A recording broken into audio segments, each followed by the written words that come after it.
Alléluia. Père, nous avons besoin de toi. Dépose dans nos vies ta parole. Dépose dans nos vies ta présence, ta puissance. Couvre-nous, Seigneur, par ton esprit. Déclare après moi, Seigneur Jésus. Seigneur Jésus, Parle-moi.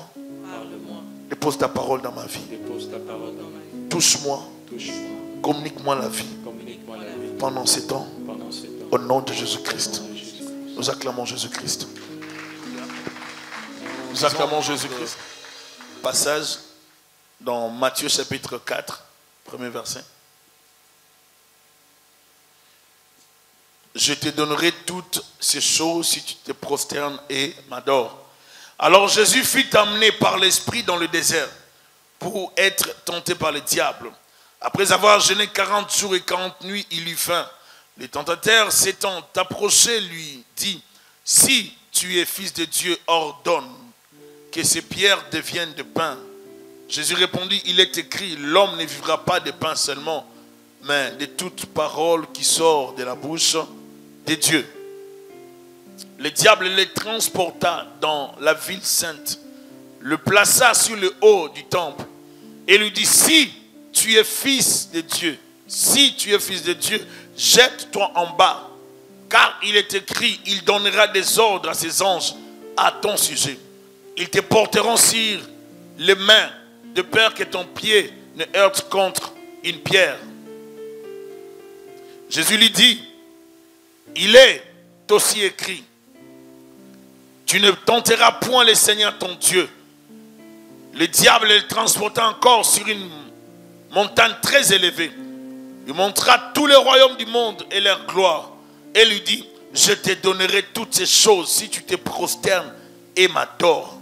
Jésus lui dit, retire-toi Satan, car il est écrit, tu adoreras le Seigneur ton Dieu et tu le serviras lui seul. Alors le diable le laissa. Et voici les anges vinrent auprès de Jésus et le servirent. Je vais lire aussi une partie dans Luc.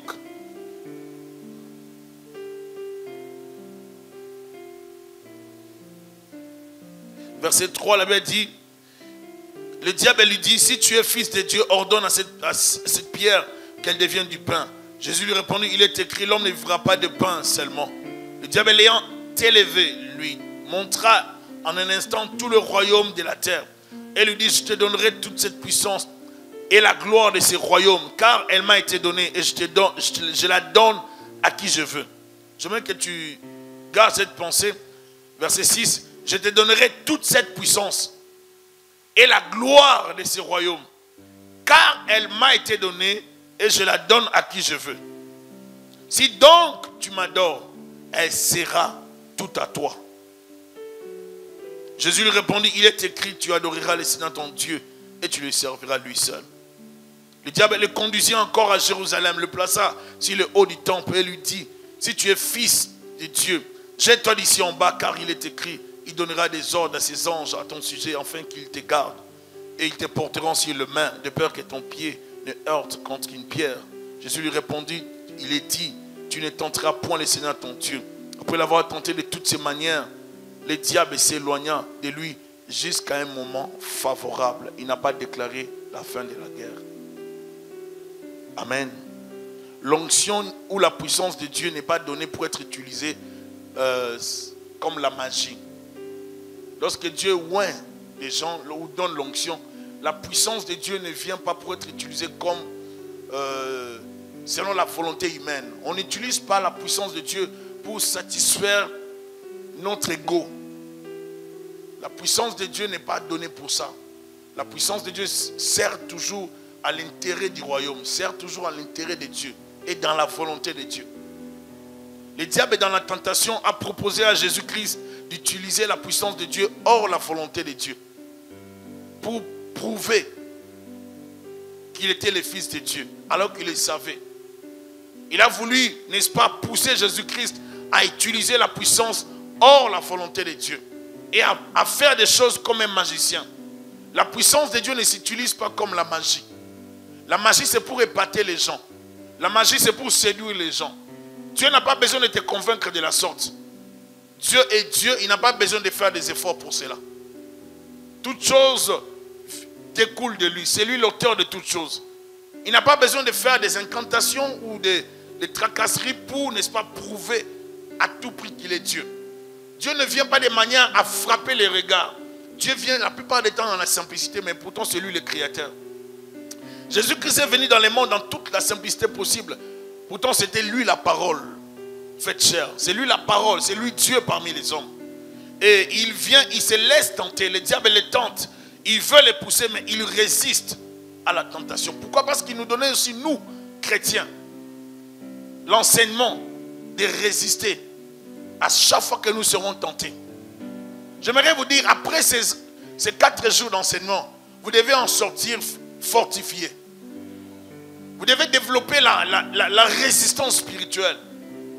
Vous devez développer les discernements des esprits. Vous devez développer la sagesse divine. Comment échapper aux ruses du diable. Comment résister, comment éviter de tomber dans les pièges de l'ennemi. Le but de cet enseignement n'est pas pour, n'est-ce pas, caresser les gens ou bien flatter les gens. Le but de cet enseignement n'est pas pour vous dire n'importe quoi ou bien pour vous parler seulement de la puissance de Dieu. Le but de cet enseignement est d'instruire les chrétiens face à la tentation. De fortifier les chrétiens face aux ruses du diable. D'aviser les chrétiens que ce qui est arrivé au Seigneur leur arrivera aussi. Si le Fils a été tenté, toi aussi tu seras tenté. Ça sera pratiquement la même chose, mais on va changer seulement de formule. Le diable vient toujours avec des offres. Il te présente la gloire. Il te présente des choses qui vont te convaincre. Afin de te séduire. Le Seigneur fut confronté à la réalité de ces deux natures. La nature humaine et la nature divine. Le diable séduisait, pensant l'avoir dans son piège pendant la séduction. Mais il résista par ses réponses. Jésus a refusé, n'est-ce pas, pendant la séduction. Il a tenu ferme. Dans Deutéronome 8, verset 3. La Bible dit, il t'a humilié. Il t'a fait souffrir de la faim. Et il t'a nourri de la manne que tu ne connaissais pas et que n'avaient pas connu tes pères. Afin de t'apprendre que l'homme ne vit pas de pain seulement, mais que l'homme vit de tout ce qui sort de la bouche de l'Éternel. Ici, Deutéronome, Dieu avait déjà parlé. Maintenant, Jésus va appliquer ce verset dans le contexte de la tentation. Il va dire, l'homme ne vivra pas seulement du pain, mais de toute parole qui sort de la bouche de l'Éternel. Jésus prend ce verset et l'applique dans les combats. Vous ne pouvez pas résister au diable sans la parole. Si vous n'avez pas d'argument, vous ne pouvez pas résister à la tentation. Si tu n'as pas de verset en toi intériorisé face à la tentation, rien ne te parlera de l'intérieur. Les versets interpellent. Si tu veux faire quelque chose, les versets que tu connais là va te secouer dans l'intérieur. Tu sentiras que tu es mal à l'aise. L'Esprit de Dieu cherchera les versets qui sont dans ton cœur pour te les rappeler. L'Esprit de Dieu va faire en sorte que tu te rappelles des passages bibliques au moment de la tentation, pour te fortifier, pour te rappeler que tu es fils de Dieu, que tu es en alliance, que tu ne dois pas tomber. Alléluia. Et lorsque Satan continue à sa tentation, plus loin, Jésus va répondre encore en tant que fils de Dieu. Avant, venez de lire avec moi, Jésus a dit ceci. Je lis la réponse du Seigneur.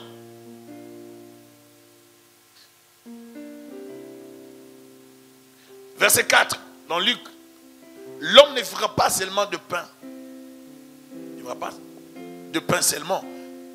Ici, Jésus répond en tant qu'homme. Il dit à Satan, l'homme ne vivra pas seulement de pain. Alléluia. Là, le diable dit, ah, gloire. Gloire, alors, tu comprends, c'est bon, je change de dimension. Parce que le diable, quand il te tente, il ne s'arrête pas. Il change toujours de tact, de tactique. Et verset 5, il dit, le diable, l'ayant élevé, lui montra en un instant. C'est comme il a projeté les images. Tout le royaume de la terre. Comment est-ce qu'il a fait ça? C'est plus que la projection qu'on a ici.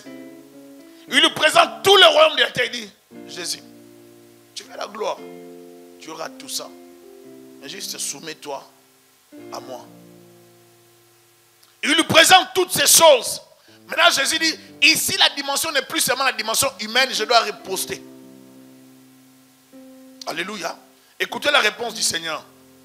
Dans Deutéronome 6, verset 16. Vous ne tenterez point l'Éternel, votre Dieu, comme vous l'avez tenté à Massa. Et le diable continua toujours. Le diable voulait tenter Jésus. Alors qu'est-ce que Jésus va dire? Il est écrit, tu ne tenteras pas le Seigneur, ton Dieu. Jésus prend ces versets et l'applique pour dire, je suis le Seigneur, ton Dieu. Il est écrit, tu ne tenteras pas le Seigneur, ton Dieu. Vont les deux natures, n'est-ce pas, divines et humaines, travailler. Alléluia. En tant qu'humain, 100% homme, il a refusé. Est-ce que vous êtes avec moi?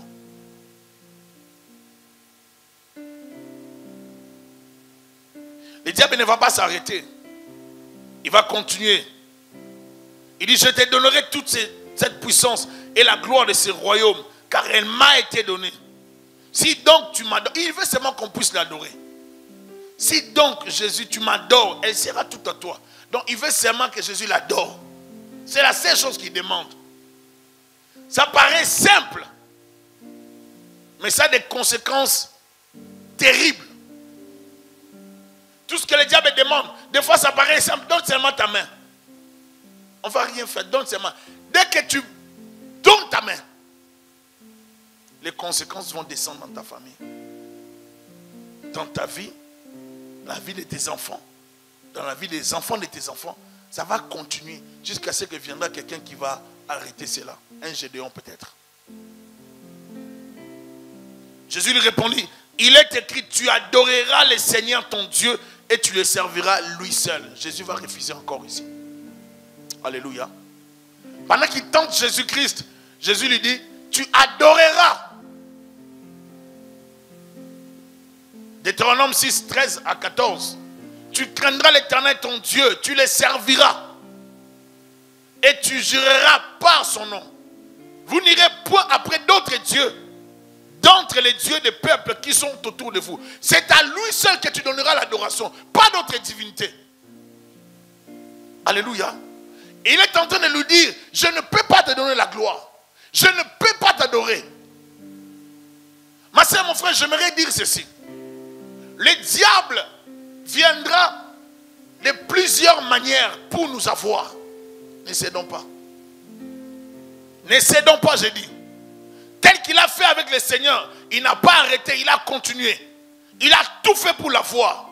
La parole par laquelle Jésus répond au diable prouve par les premiers mots l'homme qu'il est résolu, malgré sa dignité de fils de Dieu, de s'en tenir à sa condition d'homme et à ne pas faire usage de force divine pour son usage personnel. Il intervient en tant qu'homme. Il dit, je refuse, je ne cède pas Satan, tu ne vas pas ma foi. La Bible dit, vous n'avez pas encore résisté jusqu'au sang.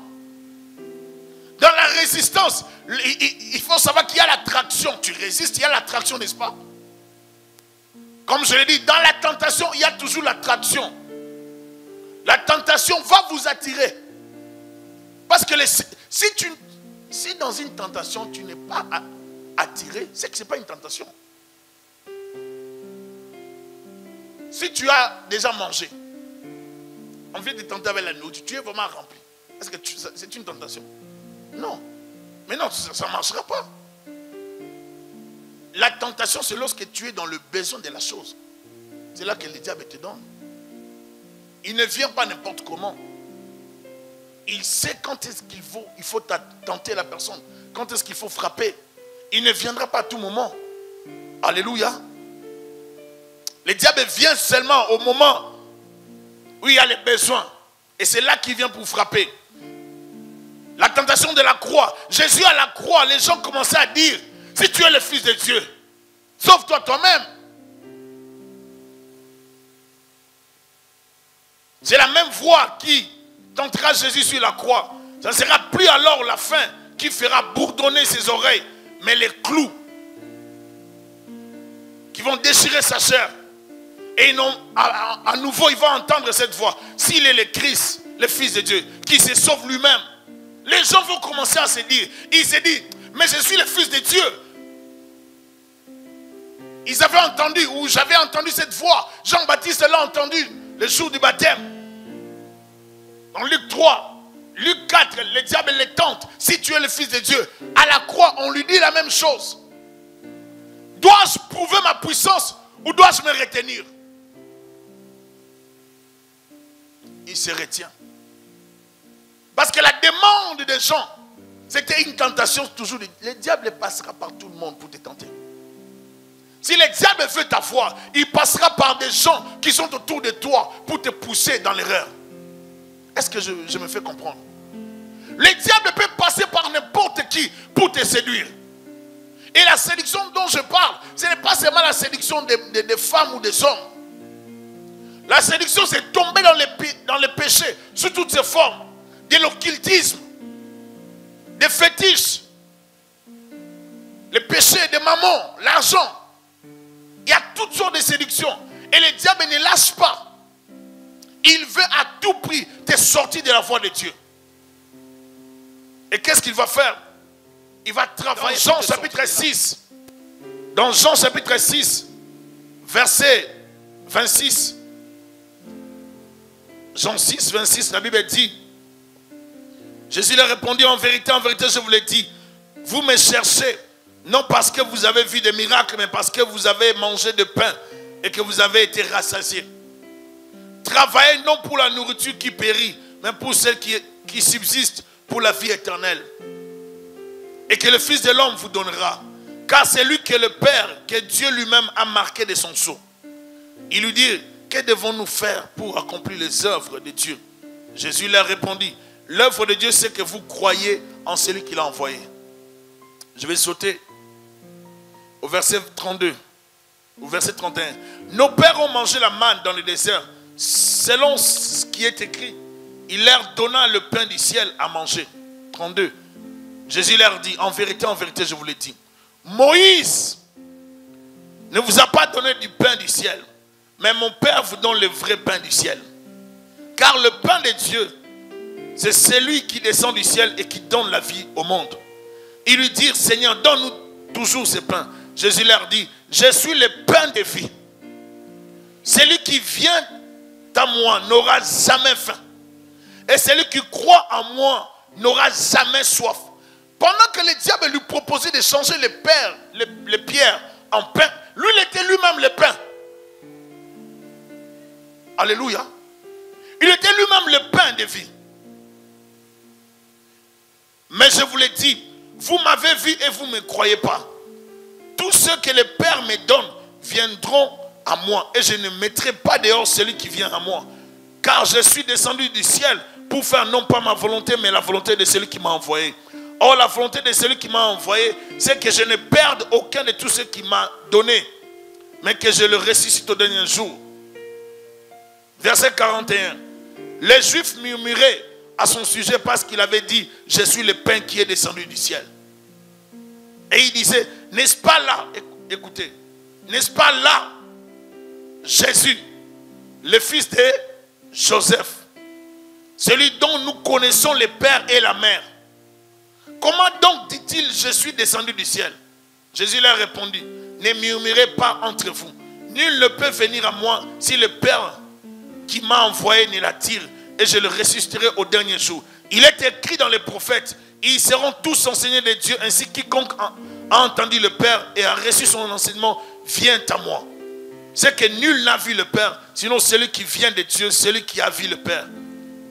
Verset 47. En vérité, je vous l'ai dit, celui qui croit en moi a la vie éternelle. 48. Je suis le pain de vie.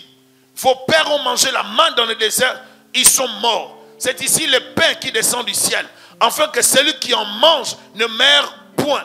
Je suis le pain vivant qui est descendu du ciel. Si quelqu'un mange de ce pain, il vivra éternellement. Et le pain que je donnerai, c'est ma chair que je donnerai pour la vie du monde. Là-dessus, les Juifs discutaient entre eux, disant, comment peut-il nous donner sa chair à manger? Jésus leur dit, en vérité, je vous le dis, si vous nous mangez ma chair, si vous ne mangez la chair du Fils de l'homme, et si vous ne buvez son sang, vous n'avez point la vie en vous-même.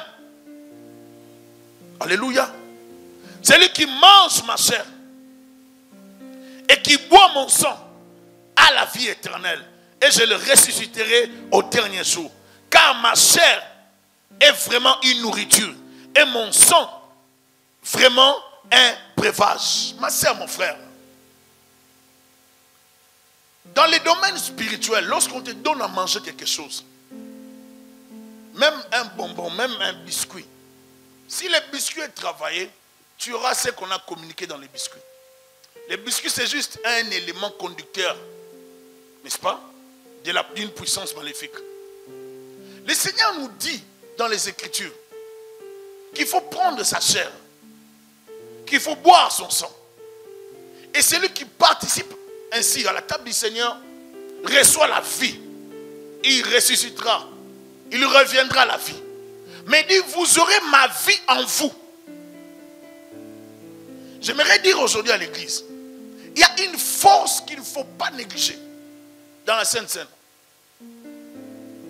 Est-ce que vous êtes avec moi? Il y a une force, une dimension que plusieurs chrétiens négligent. J'aimerais te dire aujourd'hui, ne néglige plus ça. La Sainte Seine, c'est une dimension dans laquelle nous entrons en connexion avec le corps et le sang de Christ Jésus. Alléluia. En même temps, dans la Sainte Seine, la Bible dit, celui qui mange ou qui participe indignement sera frappé de maladies ou ainsi de suite de la mort. Mais si tu participes dignement, correctement, dans la pureté, vous pensez que vous en sortirez comment? Mais béni. C'est pour ça que j'aimerais te dire que Dieu guérit, Dieu opère, Dieu prolonge tes vies, Dieu fait des choses à travers juste la participation à la table du Seigneur. Parce qu'il est écrit que l'homme ne vivra pas seulement de pain, mais de toute parole qui sort de la bouche de Dieu. Or, nous savons que le pain, c'est la nourriture. Mais Jésus nous dit qu'il est le pain qui descend du ciel et nous devons le manger. Et que son sang, c'est un breuvage. Maintenant, il nous laisse l'ordre de participer à la table du Seigneur. De prendre le pain qui représente son corps et la coupe qui représente le sang. À chaque fois que tu le prends, ma sœur, mon frère, la vie de Dieu entre en toi. Les diables le savent, les démons le savent. Raison pour laquelle, pour ensorceler les gens, on leur donne même n'importe quoi. Juste un petit rien. Des enfants, des gens qui mangent. Comme on parle dans Corinthiens, la nourriture consacrée aux idoles. Nourriture consacrée aux démons. On mange, on devient ensorcelé. On mange, on devient envoûté, contrôlé. Les esprits entrent dans la personne. Parce que les esprits peuvent passer même par ces moyens-là. La nourriture, des choses semblables. Le breuvage. Mais Jésus est en train de dire, j'ai plus que la sorcellerie. Ah, tu n'as pas bien dit amen. Ce que j'ai, ça dépasse la sorcellerie. Ce que j'ai, ça dépasse l'occultisme. C'est pour ça que quand tu manges certaines choses que tu n'as pas contrôlées, il y a la table du Seigneur, viens participer. La rencontre du sang de Jésus-Christ et du corps de Jésus-Christ dans ton corps, avec ce que tu avais mangé précédemment, le sang de Jésus va te purifier. La vie de Dieu va travailler en toi. Le diable ne fait que copier ce que Dieu fait. Vous savez, c'est un contrefacteur. Il ne fait que copier. Jésus a dit, je ne vais pas vous laisser. Cette cérémonie, ne négligez pas ça. Faites ceci en mémoire de moi. Jusqu'à mon retour, faites ceci. À chaque fois qu'il y a la table du Seigneur, ma soeur, mon frère, arrange ta vie, viens participer. Je vais te dire aujourd'hui, ne néglige plus ça. Il y a des gens qui ont failli mourir, mais juste à cause de leur participation à la table du Seigneur, le Seigneur a réparé des choses. Il y a des cancers qui disparaissent à cause de ça. Il y a des maladies qui partent parce que tu participes à la table du Seigneur. Est-ce que je parle à quelqu'un? C'est pour ça que les gens même qui travaillent dans la table du Seigneur, eux-mêmes aussi doivent être corrects. Corrects. Dans la crainte de Dieu. Corrects en toutes choses. Parce que c'est une cérémonie qui rappelle l'œuvre de la croix. Qui rappelle le sang. Qui rappelle la souffrance, la résurrection. Beaucoup de choses. Lorsque nous le faisons, nous entrons en relation directe avec le Fils de Dieu. Ne négligez pas la puissance des cérémonies. Il y a des gens, j'ai compris une chose que plusieurs chrétiens ne comprennent pas, la dimension des cérémonies. Les cérémonies dans lesquelles les gens participent ont de l'impact au niveau de l'esprit. Lorsqu'on parle d'une cérémonie, ce sont des moments durant lesquels les gens font des choses, ils font des pratiques, ils font des signes, ils font des gestes, ils mangent, ils partagent quelque chose. Il faut savoir que l'atmosphère est déjà saturée soit par Dieu ou par le monde des ténèbres. Si tu participes dans une cérémonie, sois sûr et certain que tu vas en sortir avec des effets, avec quelque chose. Mais lorsqu'on entre dans la cérémonie de Dieu, on participe à la table du Seigneur. Nous mangeons. Nous nous connectons à Dieu. Ma soeur, mon frère. Comment notre intelligence ne peut pas souffrir? Comment nous ne pouvons pas comprendre les choses de l'esprit? C'est pour ça que les sorciers sont... C'est la dimension la plus... C'est une petite dimension en fait. On n'a pas à descendre au niveau des sorciers. J'aimerais dire aux chrétiens aujourd'hui, n'ayez pas peur des sorciers. N'ayez pas peur des sorciers. Ne cédons pas à la peur des sorciers. Ils travaillent, nous aussi nous travaillons. Ils attaquent, nous aussi nous attaquons. Nous avons la nature de Dieu en nous. Nous avons la force de Dieu en nous. Le sang de Jésus nous purifie. Le sang de Jésus travaille en nous. Le sang de Jésus fonctionne, opère en nous. Le pain que nous mangeons apporte la force physique et spirituelle. Alléluia. C'est pour ça que le chrétien n'est pas impeureux. Le chrétien, ce n'est pas quelqu'un qui a peur de la mort, qui a peur des démons. Nous avons un sacrificateur qui continue à intercéder pour nous. Il a tout fait, il a tout payé pour nous sauver. Alléluia. Nous ne pouvons plus vivre sous la peur. Je me rappelle, je priais un jour pour un jeune homme. Son père était ministre. Pendant que je priais pour ce jeune homme, et ce jeune homme, il m'a d'abord expliqué ce qu'il mangeait. Vous savez, des fois dans certaines familles, lorsque vous voyez le père devenir ministre ou gouverneur, ainsi de suite, avoir un poste, devenir riche, c'est toujours des sacrifices. Et il obligeait ses enfants à participer à des cérémonies chaque 5 heures du matin. Il priait, faisait des incantations avec ses enfants. Les enfants prenaient ça comme la prière. Mais un jour, son enfant est venu à la prière où je prêchais. Le Seigneur a permis que je prie pour lui. Les esprits se sont manifestés. J'ai pris un rendez-vous avec lui le lendemain. On s'est vu. On n'était qu'à 2 au bureau. Je commençais à parler avec ce garçon. Chez eux, on faisait des cérémonies. On va prendre les coqs, on tue, on coupe juste la tête. On laisse tout ce qui est dans l'intérieur. On prépare un peu du sel et de l'huile, pas d'autres ingrédients.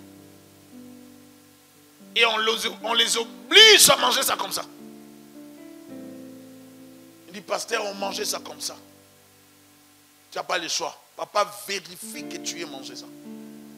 Papa lui-même s'assure que tu manges ça.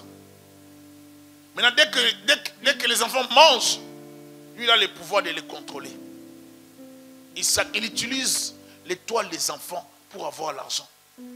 Il utilise les esprits des enfants pour avoir l'argent. Et je peux vous dire, j'ai commencé à prier pour cet enfant. Vous savez, il y a de ces pactes occultes, lorsque les gens les concluent, ils concluent ces pactes de telle sorte qu'à la sortie de l'esprit, la personne doit mourir. Dans le domaine de la délivrance, certaines personnes, pour les délivrer, il faut vraiment être sûr. Être prêt pour les délivrer. Si tu t'hasardes à chasser les esprits sans avoir un niveau d'autorité élevé, tu risques de perdre la personne en pleine délivrance.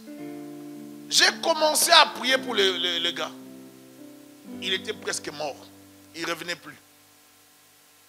Il commençait à se refroidir. D'abord, il a écumé. Il commençait à se refroidir. Là, je n'étais que seul. Je ne savais plus quoi faire. J'ai tout fait. Rien. J'ai chassé. Il y a de ces démons, tu peux dire au nom de Jésus 1000 fois. Ils ne sortent pas à cause de l'alliance. Ils ne veulent pas sortir. Et dans cette dimension de manifestation démoniaque, les démons ne s'agitent même plus. Il n'y a plus d'agitation, c'est-à-dire la personne est calme. Et ça, ce sont les démons coriaces, hein, des têtus. ils ne veulent pas sortir parce qu'ils ont des alibis, ils ont des gages, ils ont des choses qui leur donnent le droit légal de rester là. Ils vont même te bouder. Et même des fois, ils font... Donc, des fois, ils boudent dans les délivrances. Et je peux vous dire, ces jours-là, pendant que je chassais l'esprit, les démons ne voulaient pas sortir. J'ai tout fait. Ils ne voulaient pas sortir. Un frère est venu me voir. Dès qu'il entre au bureau, il voit que le gars était à terre et que la salive sortait, tout ça. Le frère a eu peur. Il est allé appeler notre serviteur de Dieu pour lui dire, là-bas c'est dangereux, c'est grave. Tu dois aller voir ce qui se passe à l'église. On risque d'avoir un problème. À un moment donné, j'ai prié. Le Saint-Esprit m'a amené à prier en langue. Je me suis lancé dans les parler en langue. Il y a de ces parler en langue qui n'arrivent que dans les cas de problèmes. Si vous priez beaucoup en langue, il y a de ces parler en langue qui n'arrivent que dans les cas de problèmes. Il y a des parler en langue qui sont comme des messages, qui sont comme l'intervention de Dieu lui-même. Là, c'était Dieu qui parlait aux démons. Je les ai chassés, ils ne sortaient pas. Le Seigneur m'a demandé d'imposer ses mains à la main. J'ai imposé la main à la tête. Et je parlais qu'en langue. Pendant que je commençais à parler en langue, les esprits qui ne voulaient pas sortir, qui ne voulaient même pas réagir, ont commencé à bouger la personne. Ils ont réagi. Ils commençaient à sortir un à un, en criant. Là, ils sont pas sortis. J'ai dit, sortez! Je n'arrêtais pas de parler en langue. Sortez! Jusqu'à ce qu'ils sont sortis, le garçon est revenu dans le bon sens. Il s'est réveillé.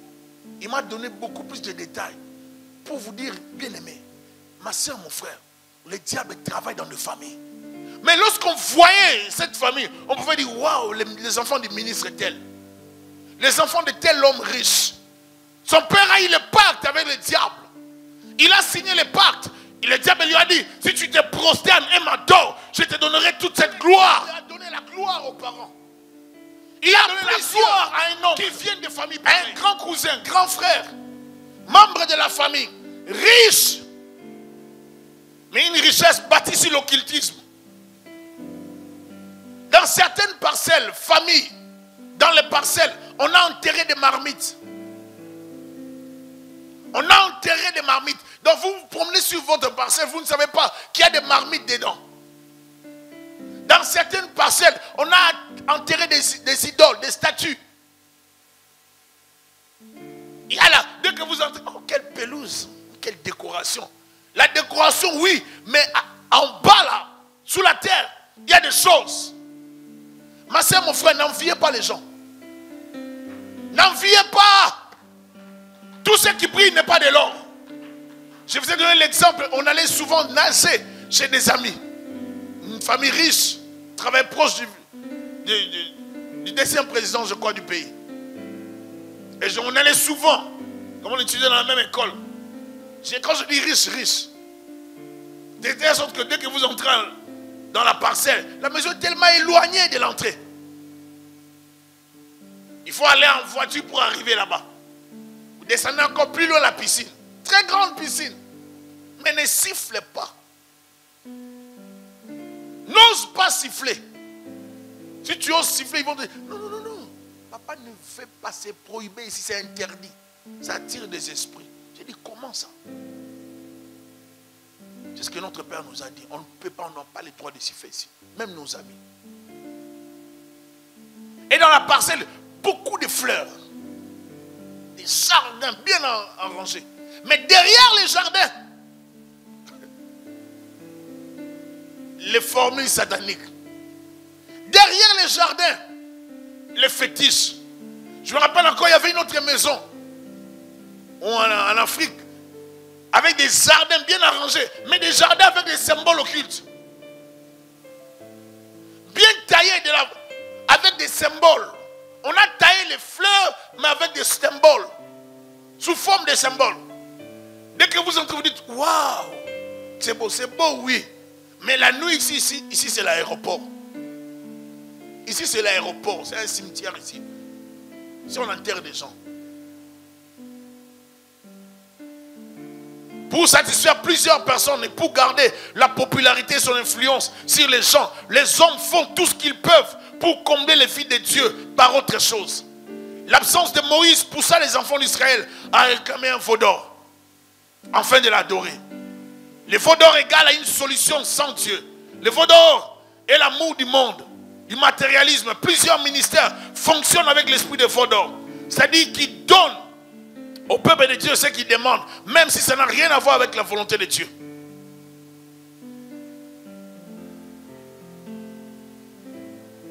Si les gens veulent des miracles, il faut en fabriquer. Il faut faire des choses qui n'ont rien à voir avec l'évangile. Le fait d'accepter ce que le diable vous donne est un acte d'adoration. Ce que le diable te propose, le fait de l'accepter, c'est un acte d'adoration. L'adoration, c'est vivre pour. C'est vivre pour une cause, pour une divinité. Car il dit, je te donnerai toutes ces choses si tu te prosternes et m'adores.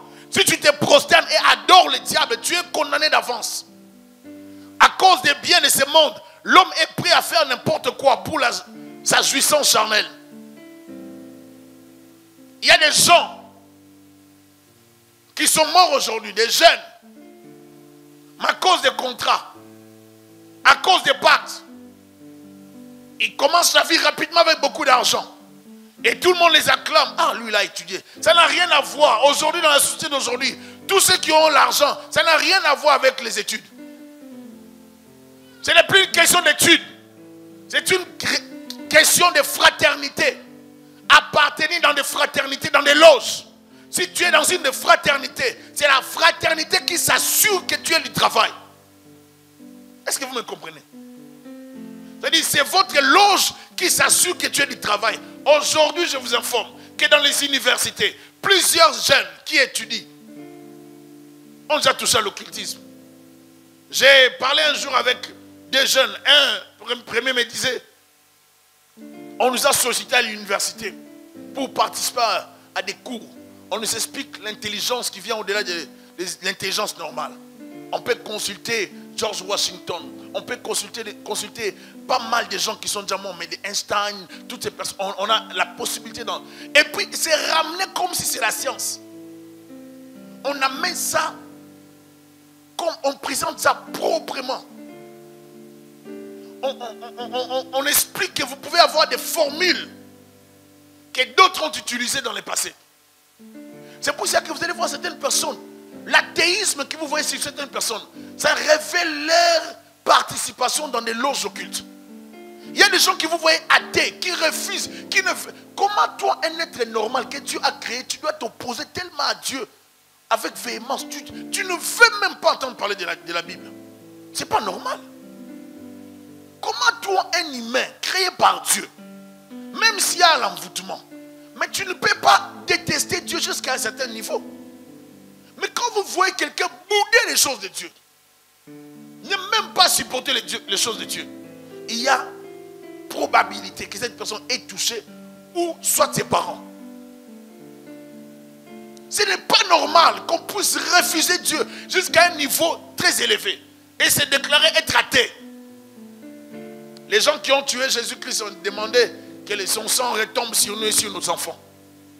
Vous vous rappelez de ça? La même chose, lorsque les gens font des pactes, ils font des pactes, ça les lie avec le diable et ça lie aussi leurs enfants. Si Jésus-Christ cédait aux sollicitations sataniques, il devait aussi le faire dans d'autres occasions, à chaque fois que les gens les sollicitaient pour faire des petits miracles inutiles, hors la volonté de Dieu. Et à chaque fois qu'il aurait eu faim, il allait juste faire comme ça. Pierre, tu as faim? Demande aux autres s'ils ont faim. Bon, prenez-moi les pierres là. Miracle. Il pouvait faire ça. Donc ça allait devenir comme de la magie, maintenant des blagues. La puissance de Dieu, ce n'est pas comme ça. Alléluia. La puissance de Dieu, c'est toujours pour une cause noble. Ce qu'il pourrait faire pour lui, il pourrait aussi le faire pour ceux qui le suivraient. Il aurait été le Messie magicien que le peuple attendait depuis les millénaires. Un Messie magicien qui allait finir tous les problèmes de la terre. Car Israël voulait un Messie avec le pouvoir de répondre à chaque demande du peuple, même si c'est hors la volonté de Dieu. Un Messie magicien. C'est ce que plusieurs sont devenus dans notre période, dans notre époque. Il veut nous... Ne tombons pas plutôt dans le piège de Messie magicien, car le diable veut nous pousser à une gloire rapide, à une gloire éphémère. Il veut nous pousser à faire des choses sans Dieu. Il veut nous conduire dans les doutes envers Dieu, afin de nous proposer sa puissance et sa gloire, des choses rapides. Si le premier Adam avait vendu son autorité sur la terre et son droit dans ce monde, le second, Jésus-Christ, le second Adam, vint pour tout récupérer ce qu'Adam avait vendu. Le diable lui proposa la gloire de ce monde, alors qu'il était il était prêt à tout reprendre de force à la bataille de la croix. Pour atteindre la croix, qui est le but ultime, il faut passer par le désert et réussir les tests du désert. Confirmer sa mission, confirmer son appel.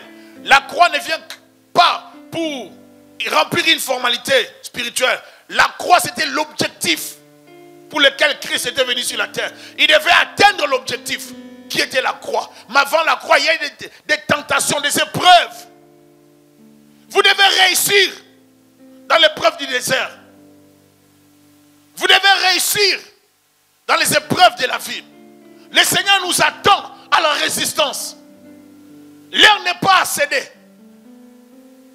Dieu n'est pas forcément avec la majorité. Avoir une église ne veut pas seulement dire que tous ceux qui sont dans l'église sont des chrétiens. Celles des gens qui ont la relation avec Jésus-Christ, qui sont nés de nouveau, qui marchent avec Dieu. C'est ceux-là qui sont des enfants de Dieu. J'aimerais te dire aujourd'hui, est-ce que tu es enfant de Dieu? Dans ta conduite, est-ce que tu vois que ta vie honore Dieu? Dans ta façon de vivre, est-ce que tu es enfant de Dieu? As-tu la haine?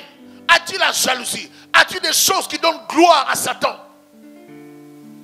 Est-ce que tu es prêt à lâcher Dieu pour avoir l'argent?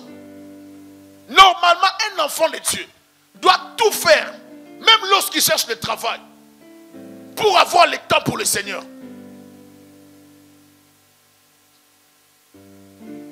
Vous n'avez pas dit amen. Un chrétien, j'ai dit un chrétien véritable, authentique, doit tout faire pour veiller sur sa vie chrétienne. Il ne doit pas laisser sa vie chrétienne s'éteindre. Vous devez développer, ma soeur, mon frère, la dimension spirituelle où vous devez privilégier d'abord Dieu. Est-ce que vous me comprenez? Il arrive que les réalités dans lesquelles nous vivons nous imposent des fois de travailler les dimanches, de travailler des fois les jours où on peut prier. Mais si tu as la possibilité de refuser cela, apprenez à refuser. Dites-moi amen, les frères. Vous devez apprendre à refuser. Vous devez apprendre à vous disposer pour Dieu. Vous devez apprendre à prier. Vous devez apprendre à grandir avec ce que Dieu a mis en vous. Vous ne pouvez pas rester au même niveau. Vous devez grandir. Dieu vous attend dans de grandes choses. Mais le diable, lorsqu'il veut nous combattre, il amène l'esprit de maman. L'esprit de maman, c'est un esprit que plusieurs personnes ont négligé. L'esprit de maman, c'est l'esprit de l'argent. L'esprit de ce monde, l'amour de l'argent. Et cet esprit va toujours nous amener des réflexions hors la volonté de Dieu.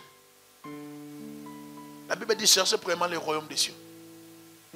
Cherchez premièrement le royaume des cieux. Le matérialisme, ce n'est pas l'évangile. Est-ce que je me fais comprendre? L'amour du matériel, ce n'est pas l'évangile. L'évangile, ma soeur, mon frère, c'est d'abord Dieu et son royaume. Est-ce qu'on peut dire Dieu et son royaume? Si tu t'attaches à Dieu, le royaume des cieux te donnera tout. Il dit, mon Dieu pourvoira à tous vos besoins, selon sa grande richesse. Dieu pourvoira.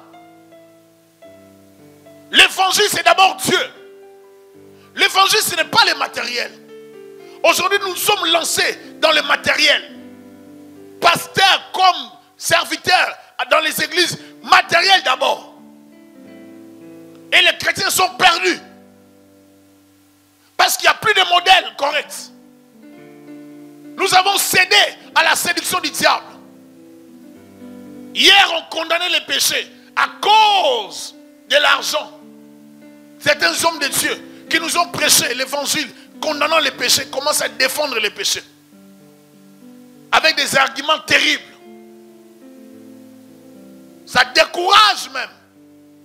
Mais comme nous comprenons que nous sommes dans le temps de la fin, on ne va pas baisser les bras. Alléluia. Ceux-là qui sont tombés dans les pièges de la séduction, faire tomber plusieurs personnes. Nous sommes dans l'époque où les serviteurs du diable vont séduire les serviteurs de Dieu. Nous sommes dans l'époque où les véritables enfants de Dieu seront piégés par les enfants du diable. Il faut savoir que dans ces temps de la fin, le diable est en train de multiplier ses œuvres pour séduire plusieurs chrétiens, sortir plusieurs chrétiens de la foi de Dieu, afin de les frapper. Il veut détruire l'église. Il s'attaque à la tête de l'église, aux dirigeants. La pensée des solutions rapides est proposée même au pasteur. Si tu veux avoir une grande église, on te propose de consulter certains esprits, de les appeler, de les invoquer. Et ces esprits peuvent venir travailler avec toi. Ils vont te laisser prononcer le nom de Jésus-Christ. Mais ils vont te donner des symboles, des choses que tu dois mettre dans l'église et à l'extérieur. Et tu les mettras dans l'église. Le peuple de Dieu ne saura pas, ils vont toujours adorer Dieu. Ils vont adorer, ils vont chanter. Mais toi, tu mettras des choses dans l'église. Et même des fois, certains pots de fleurs aussi dans les églises. Il y a de ces signes dans certaines églises qui ne révèlent pas le Seigneur. Nous sommes dans les temps de la fin. Si le diable a voulu séduire Jésus-Christ qui était fils de Dieu, et nous les serviteurs de Jésus-Christ, est-ce qu'il va nous laisser? Il dit, je te donnerai la gloire de ce monde. Qui refuserait la gloire? La popularité ne veut pas dire que nous sommes dans la volonté de Dieu. Être populaire ne fait pas de nous un véritable serviteur de Dieu. Oh non, Dieu l'a élevé. J'ai du mal à comprendre l'élévation des Africains. Les Africains ont un problème avec le mot élévation. Dieu l'a élevé. Non, c'est Dieu. Et même d'autres avec une politesse spirituelle camouflée pour dire non, il ne faut pas parler du mal des serviteurs. Non, vous ne parlez pas du mal. Quand quelqu'un n'est pas correct, il n'est pas correct. Dieu l'a élevé. Dieu l'a élevé comment? Qui assassine, qui vit dans les péchés exagérés. Dieu va l'élever. Il y a des stratégies de popularité. Tous les hommes populaires, même qui ont la Bible, ne sont pas forcément dans la volonté de Dieu. Les médias peuvent faire de nous des hommes populaires. Non, j'aimerais que vous puissiez me comprendre. Les médias peuvent faire de toi une femme populaire. Ça n'a rien à voir avec l'élévation.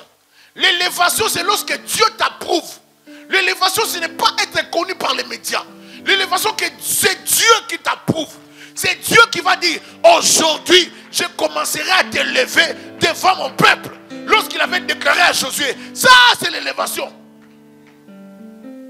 L'élévation, tu ne vas pas forcer les choses. C'est Dieu qui va forcer les choses, qui va faciliter les choses plutôt. Mais quand c'est les médias, c'est nous. On peut aussi investir dans les médias et sans être connus. Nous cherchons une vaine gloire. Des fois, au lieu d'édifier le peuple, nous n'édifions pas. Nous voulons que les gens nous voient comme des stars. C'est ce que le diable proposait à Jésus. L'église est remplie aujourd'hui des pasteurs, des serviteurs, des servantes, des stars au lieu des serviteurs de Dieu. Je te donnerai la gloire de ce monde. Nous avons déjà accepté ce que Jésus avait refusé avec la Bible. Nous avons accepté la gloire. Nous nous comportons comme des petits gourous dans les églises. Avec des chaises royales.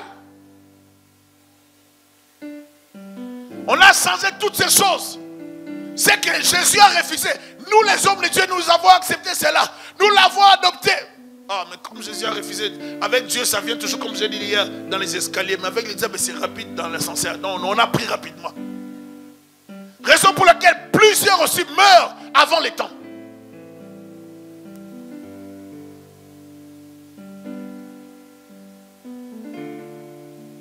Un homme de Dieu m'a dit, il y a un tel homme de Dieu qui voulait lui aussi que Dieu l'utilise dans tel don. Alors il est allé contacter des choses. Faites attention. Si Dieu ne t'a rien donné, ne craille pas. Craille pas, craille pas. Tu vas mourir pour rien. Écoutez, les domaines spirituels, vous ne voyez rien. Vous ne savez pas ce qui se passe. Est-ce que quand je bouge ma main comme ça, est-ce que je touche quelque chose? Mais ça ne veut pas dire qu'il n'y a pas de rayons ici. Il y a des rayons, non? Vous voyez, les rayons, le cellulaire, ça passe avec des rayons. Vous voyez? Mais vous ne voyez pas des rayons. Mais les esprits aussi existent. Il y a des activités dans le monde spirituel. Jouez dans les mondes visibles, où vous voyez des choses, vous pouvez jouer avec, vous pouvez bouger des chaises, il n'y a pas de quoi. Dans les domaines spirituels, ne jouez pas. Parce que nous ne voyons pas. Alléluia. Il y a des choses qu'il ne faut pas faire. Il y a des choses qu'on ne doit pas faire, mes bien-aimés. Alléluia. L'entrée de l'occultisme, de la magie et des fétiches dans l'église et dans nos familles. Dans 1 Timothée 4, 1 Timothée 4, 1 à 5. 1 Timothée 4, 1 à 5. Mais l'Esprit dit expressément que dans les derniers temps, quelques-uns abandonneront la foi pour s'attacher à des esprits séducteurs. Est-ce que vous voyez ça? Des esprits à des doctrines des démons. Maintenant, ces doctrines des démons, c'est quoi? Il y en a plusieurs. Parce qu'il faut savoir que la Bible ne pouvait pas tout dire dans le sens détaillé. Lorsqu'on dit à des doctrines des démons, mais c'est qu'il y en a plusieurs, on peut continuer. Par l'hypocrisie des faux docteurs, portant la marque de la flétrissure dans leur propre conscience, prescrivant de ne pas se marier et de s'abstenir des aliments que Dieu a créés pour qu'ils soient pris avec action de grâce par ceux qui sont fidèles et qui ont connu la vérité. Car tout ce que Dieu a créé est bon et rien ne doit être rejeté pourvu qu'on le prenne avec action de grâce. 5. Parce que tout est sanctifié par la parole de Dieu et par la prière. Alléluia. Ma soeur, mon frère, nous sommes dans les temps de la fin. Il faut savoir qu'il y a des faux enseignements. Faites attention avec des enseignements sataniques. L'enseignement du diable est qu'il va te donner la gloire de ce monde. Quelqu'un me disait, oh pasteur, vous ne prêchez pas comment impacter la société. Moi je dis non, on impacte la société par l'évangile. Oh non, vous savez, parce que vraiment, il ne faut pas que... Il y a des gens qui rêvent. Parce que c'est le retour de Jésus qui va tout déterminer. Tout ce que moi et toi nous faisons, c'est sur la terre. Mais c'est le retour qui va déterminer si tu monteras ou si tu resteras. C'est comme l'aimant. Si tu n'as pas l'aimant en toi, tu ne seras pas attiré. Tu dois avoir quelque chose qui va faire en sorte que lorsque Dieu viendra, Jésus viendra, que tu sois attiré. Si tu t'attaches toi au matériel, le matériel va t'alourdir, tu resteras. Oh non, vous savez, il y a des messages qui sont prophétiques qu'il vous devez comprendre. Dans ces temps, Dieu a besoin que l'église se réveille, mais avec l'argent. Faites attention avec l'esprit de maman. Je te donnerai toute cette gloire si tu te prosternes et m'adores. Aujourd'hui, dans les églises, on fait seulement l'argent. On fait avoir l'argent. Mais l'argent pour quel but? L'argent d'abord pour Dieu. L'argent doit servir d'abord Dieu. Est-ce qu'on peut dire amen? L'argent d'abord pour Dieu. Il dit, je te donnerai toutes ces choses si tu te prosternes et m'adores. Jésus lui dit, retire-toi Satan. Car il est écrit, tu adoreras le Seigneur ton Dieu et tu le serviras lui seul. Tu adoreras le Seigneur ton Dieu et tu le serviras lui seul. Ma soeur, mon frère, on ne peut pas mélanger les ténèbres avec la lumière. On ne peut pas mélanger Dieu avec le diable. On ne peut pas mélanger. Si Jésus a résisté, combien d'entre nous cèdent? Si Jésus a dit non, est-ce que moi et toi nous disons non? Si Jésus avait refusé, combien dans cette époque acceptent la compromission, acceptent la magie, acceptent des formules occultes dans l'église, acceptent d'utiliser la Bible avec des formules magiques? J'ai parlé avec une personne un jour. La personne m'a dit, mais les féticheurs, lorsque je suis allé les voir, il avait la Bible. Il avait la Bible. Il m'a fait lire des psaumes. La Bible, lorsqu'elle est utilisée hors la volonté de Dieu, c'est plus la Bible. Vous utilisez autre chose. On vous utilise la Bible là pour manipuler. Toi, tu es allé voir, consulter quelqu'un, un marabout. Tu trouves un féticheur. Tu le trouves avec la Bible. Oh, il avait la Bible, il a le Coran, il a tout. Il te donne des versets vraiment comme ça. Bien aimé, ne tombons pas dans ces pièges-là. Alléluia. Lévitique 19, 31, la Bible dit, ne vous tournez point vers ceux qui évoquent les esprits, ni vers les devins, ne les recherchez point, de peur de vous souiller avec eux. Je suis l'Éternel, votre Dieu. Lévitique 20, verset 6, la Bible dit, si quelqu'un s'adresse aux morts et aux esprits pour se prostituer à eux, je tournerai ma face contre cet homme et je le retrancherai du milieu de son peuple. Dieu est contre ces pratiques. Cette histoire, je vous lis, une femme dont le mari avait été porté disparu au front s'est rendue chez une devineresse pour savoir s'il vivait encore, si son mari vivait encore. La réponse fut, il est mort. 3 mois plus tard, elle consulta une cartomancienne pour être sûre de la situation de son mari. La réponse fut une fois encore, votre mari ne reviendra pas, il est mort. Désespérée, cette femme retourna chez elle. Elle écrivit une lettre et s'asphyxia avec ses 2 enfants. Et se donna la mort avec ses 2 enfants. Le lendemain même, le mari rentra de la Russie et trouva chez lui 3 cadavres. Sa femme et ses 2 enfants. Elle est allée consulter des servantes, serviteurs du diable. Et comme le diable voulait la sacrifier, on a donné des informations fausses. Parce qu'après la guerre, son mari n'était pas rentré. 3 mois après, dérangée par cela, elle a voulu consulter. Je lisais une histoire de policiers qui ont consulté pour une enquête. Ils ont consulté des gourous, des charlatans comme ça. Ils ont eu des précisions terribles pour retrouver de l'argent.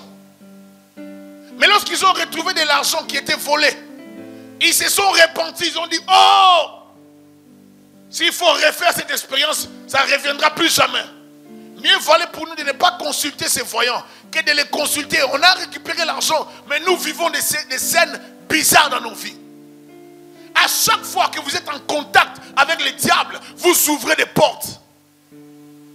À chaque fois que le diable te propose des choses et que tu les acceptes, tu ouvres une grande porte dans ta vie. Est-ce que je me fais comprendre? L'occultisme est entré dans nos maisons.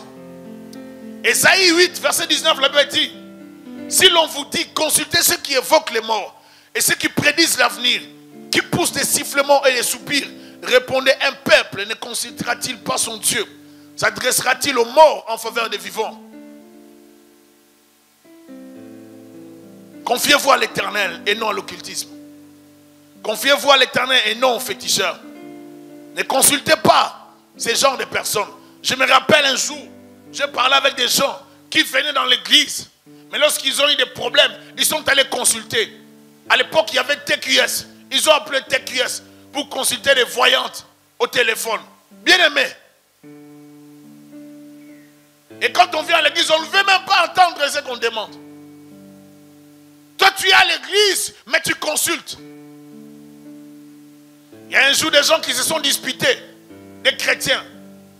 Un chrétien a pris la décision d'envoyer l'argent au village pour qu'on puisse faire des fétiches contre une autre personne. Comment vous pouvez faire ça? Tous ceux qui viennent à l'église ne sont pas chrétiens. C'est les gens qui ont la relation avec Jésus-Christ. C'est pour ça qu'à l'église, ne vous confiez pas à tout le monde. Est-ce que vous me suivez? Vous allez voir des gens qui viennent à l'église, qui prennent leur vie, ils remettent ça entre les mains de tout le monde.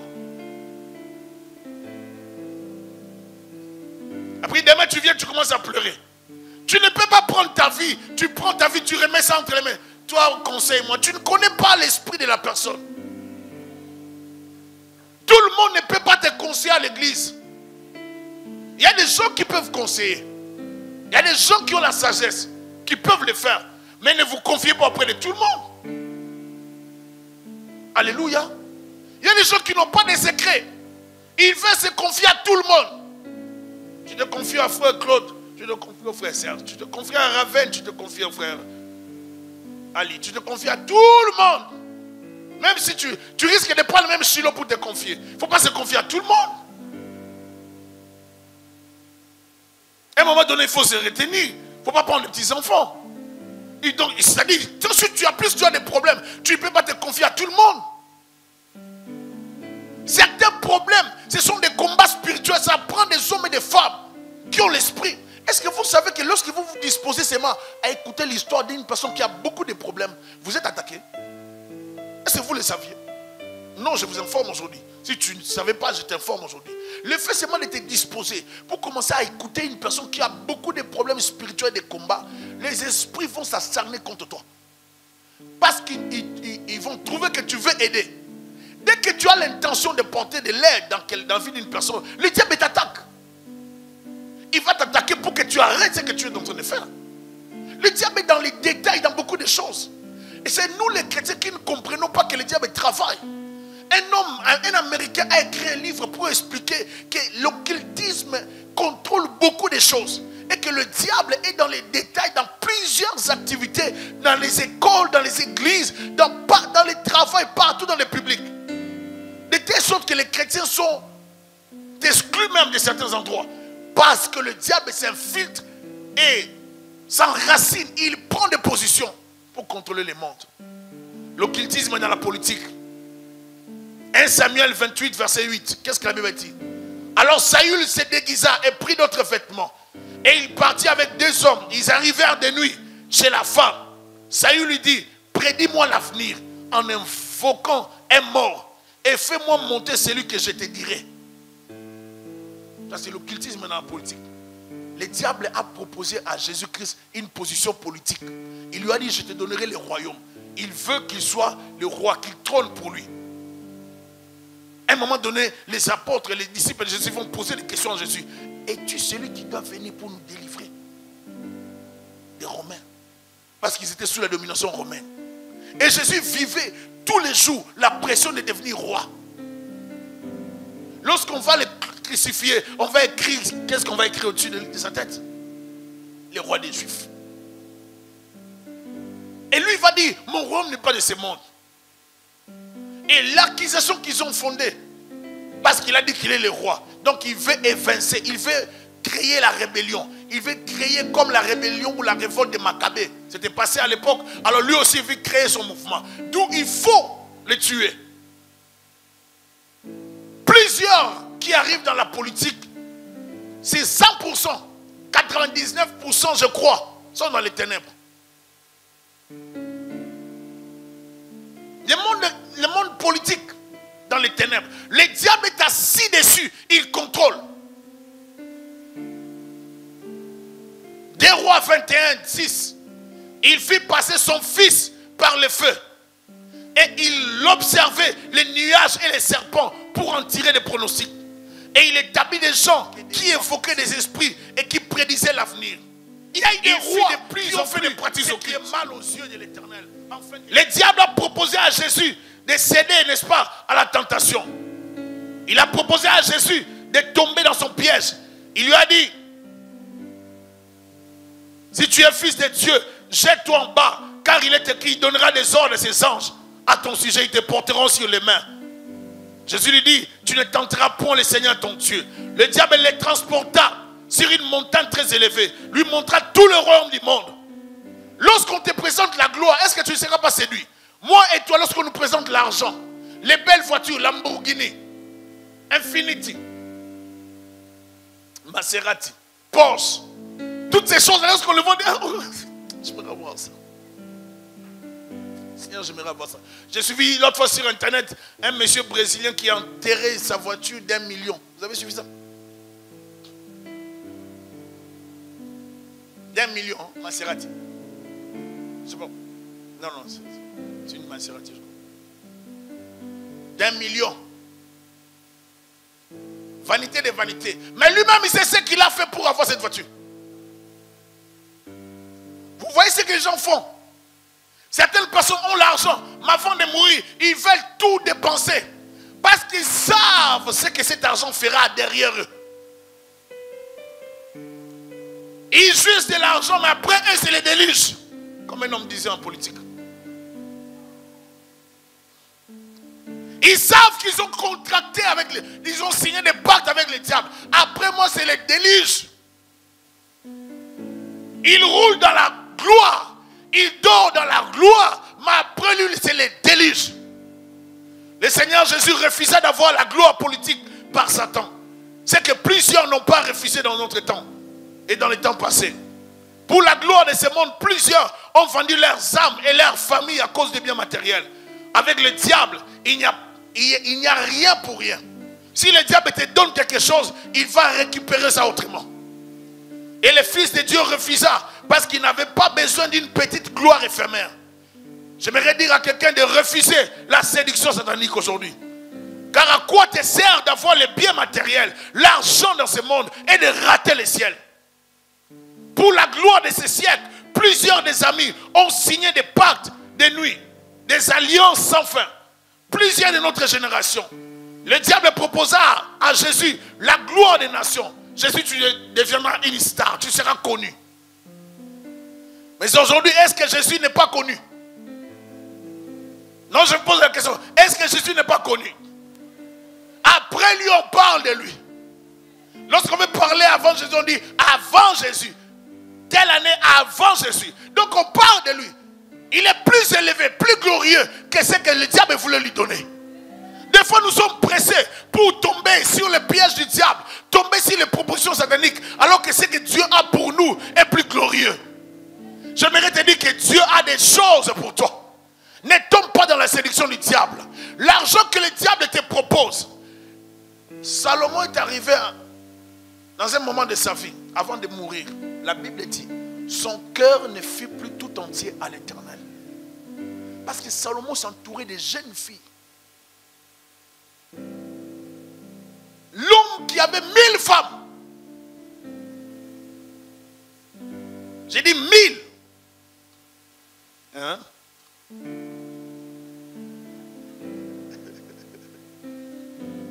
1000 Salomon.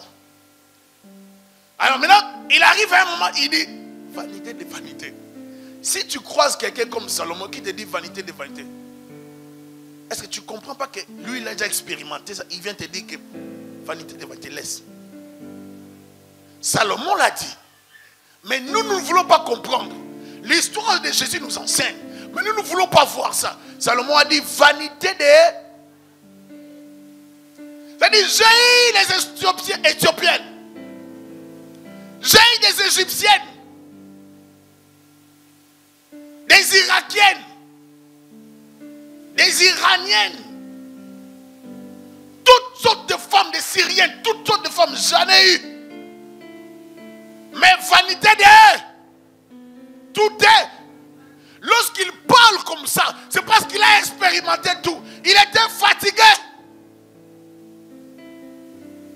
Tu peux tout avoir dans ce monde. Mais ne rate pas le ciel. Ne rate pas le ciel. Il y a des choses que nous devons rater dans ce monde pour Jésus-Christ. Il y a des choses que nous devons perdre. Des choses qui étaient pour moi comme des gains. Je les regarde comme de la boue. Afin de gagner l'excellence de Christ. Afin de gagner Jésus-Christ. J'aime bien ça. Mais je ne peux pas le faire à cause de Jésus-Christ. J'ai faim. Mais je préfère rester affamé au lieu de céder à la tentation. Mon père a eu un travail. Je ne peux pas oublier ça. Avec Manda Mobutu. Je vais citer le nom. Et avant que mon père ne quitte le pays, il devait travailler dans cet emploi-là, comme directeur financier. Logé à Gombe, véhiculé, tout ça. Après, pendant qu'il y avait la prière, le Seigneur a parlé qu'il ne faut pas qu'il travaille. Maintenant, ça posait un problème. Parce que nous, on était déjà informés, on savait déjà que non, là, vous savez, quand vous voyez les bonnes choses, vous ne refusez pas. Hein. Donc moi, j'avais déjà fait mes calculs, j'ai dit, waouh. Et puis, je ne vais pas oublier, mon père me disait, bon, vous allez étudier au Canada, tout ça, on va faire ça. Là, tu vois déjà des projets là donc vous irez au Canada, étudier avec Léon, et puis, pensant que ça allait arriver. La maman insiste, laisse ça. On n'a pas besoin d'argent. Ah, bien aimé, que Dieu vous donne des femmes. Une femme qui prie, qui connaît le Seigneur. Ne tremblez pas devant l'argent. On m'a poussé mon père à arrêter avec ce travail. Je ne peux pas oublier, ils ont cherché notre père. Il ne pouvait plus travailler, il ne pouvait pas travailler. Parce que là, il ne s'était pas révélé qu'il était du Kassai. Il avait cassé sa province. Comme il connaissait la langue Kikongo, il parlait bien le Kikongo. Est-ce que vous êtes là? Il y a de ces choses dans la vie. Dès que vous le voyez, vous serez dans la joie, mais vous serez en même temps dans la mort. Je vous ai donné l'exemple hier des féticheurs, les ministres qui travaillent avec mon père étaient partis chercher au village, qui sont venus, n'est-ce pas, qui ont fait des incantations, qui sont entrés dans le palais de justice, là où il y avait les dossiers de ces ministres. Ils ont récupéré les dossiers. Ils sont sortis avec ces dossiers. Et les ministres restaient ministres. Mais mon père nous a raconté l'histoire, il a dit, des fois, lorsqu'on vous, notre cabinet revenait, notre ministre revenait au travail, il fallait faire des cérémonies.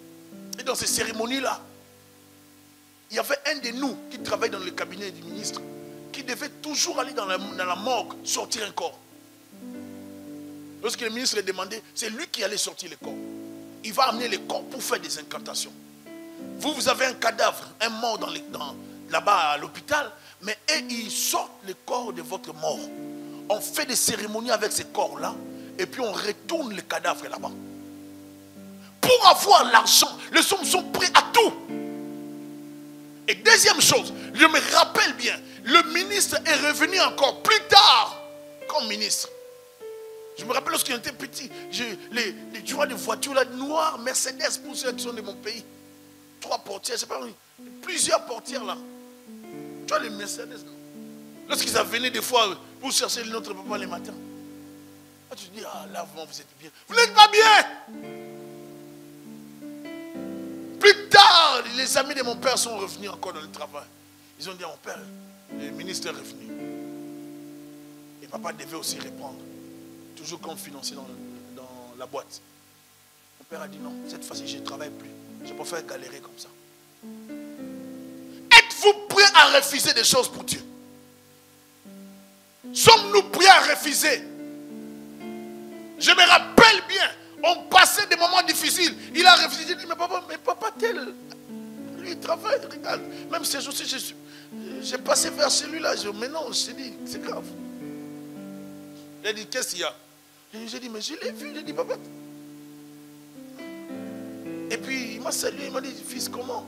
Et puis j'ai vu la maison, papa, il a embelli la maison. Il a dit, laisse, tu ne connais pas ce travail-là.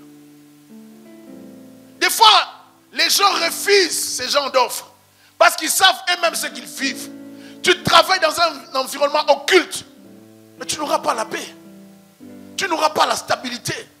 Tu n'auras pas la joie. Il y a des guerres froides. Ma soeur, mon frère, ne tombons pas à cause de l'argent.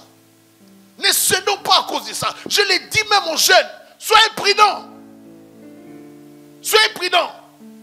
L'occultisme dans la famille. La plupart des activités occultes qui révèlent que les parents ont fait des alliances se manifestent lorsque les enfants grandissent et qu'ils doivent prendre leur vie en main, prendre des décisions. Et là, ils commencent à se rendre compte que moi, je n'ai pas fait ça dans ma vie. Ma soeur n'a pas fait ça. Mon frère ne peut pas faire la même chose. Il commence à se rendre compte qu'il y a des signes qui attestent qu'il y a un problème dans la famille. À un certain âge, lorsqu'on commence à réfléchir, on peut comprendre les problèmes de sa famille. La recherche de la protection satanique et toute consultation des féticheurs ouvre des portes aux démons. Je ne peux pas oublier notre tante Mandona, féticheur, faisait des cérémonies bizarres. Un jour, la nuit, nous étions chez elle. Elle devait faire des incantations. Elle a chauffé de l'eau bouillante avec des feuilles là comme ça. Et toi, tu donnes ton dos. On te fouette ça au dos. Et des fois, les cérémonies, ça se faisait la nuit. Pah! Ah! Pah! Et puis on te dit, ouvre les yeux. On dit, met des liquides là. Tu sais pas c'est quoi. Et en même temps, on te fait porter un bracelet. Tu te promènes avec ça. Tu as en même temps la force physique et la protection. Quand tu as ce bracelet, tu te rassures. Tu penses que tu es bien. Tu crois que tu as la force. Au contraire, nous étions en proie. Nous étions des gens contrôlés. Lorsqu'on a dit seulement non, c'est là qu'on a compris que nous étions contrôlés. Est-ce que vous êtes là? Vous avez l'argent, vous avez des biens de ce monde, mais vous ne savez pas que celui qui vous donne ces choses, vous les donne pour votre vie. Vous les donne pour vous contrôler. Ne prenez pas, ne faites pas de pacte avec le diable. Vous pouvez faire des pactes même à travers des livres. Il y a des gens qui vont dans des bibliothèques, ils lisent toujours des livres occultes. Ils sont toujours avec des livres occultes. Non, non, mais ce sont des trucs ésotériques, hein, vous savez, je sais de... Vous n'essayez rien. Vous allez signer des pactes en lisant ces livres-là. Dès que vous entrez en contact avec tout objet occulte, sachez-le bien que vous ouvrez des portes. Comme je le disais hier, tout objet occulte est consacré. Ce sont des conducteurs d'énergie satanique. Dès que vous les touchez, dès que vous les utilisez, vous entrez en contact avec des forces spirituelles. Le diable voit déjà l'avenir d'une personne et s'attaque à sa vie avant de faire des grandes choses. Il s'attaque déjà à ta vie. Il voyait ce que Jésus allait accomplir. Il vient avec des propositions pour les séduire. Dans la lignée d'occultistes actifs, on trouve régulièrement sur 3 ou 4 générations des séquelles dont l'alcoolisme, diverses maladies.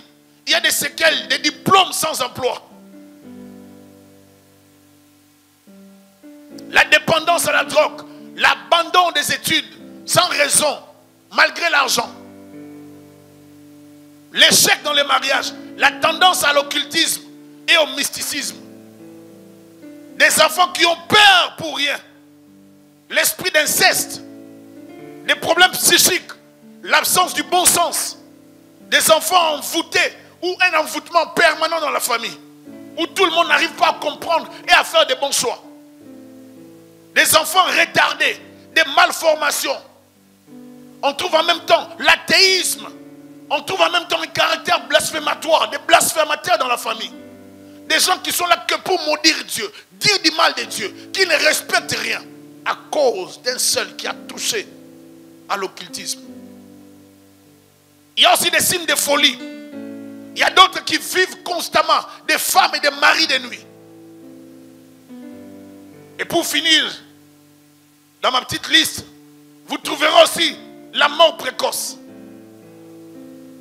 La mort précoce dans ce genre de famille. Parce que les gens ont été sacrifiés. Ils ont l'esprit d'athéisme parce qu'ils ne peuvent pas se convertir. On les a sacrifiés pour qu'ils ne prient pas. Ainsi, ils seront constamment cherchés comme des sacrifices. On peut les tuer à tout moment. L'occultisme, la magie, la sorcellerie et les fétiches ne laissent pas la famille tranquille après la mort de leurs serviteurs. Ne touchez pas aux choses souillées de Satan. Alléluia. Avant de finir, je vais vous lire quelques versets.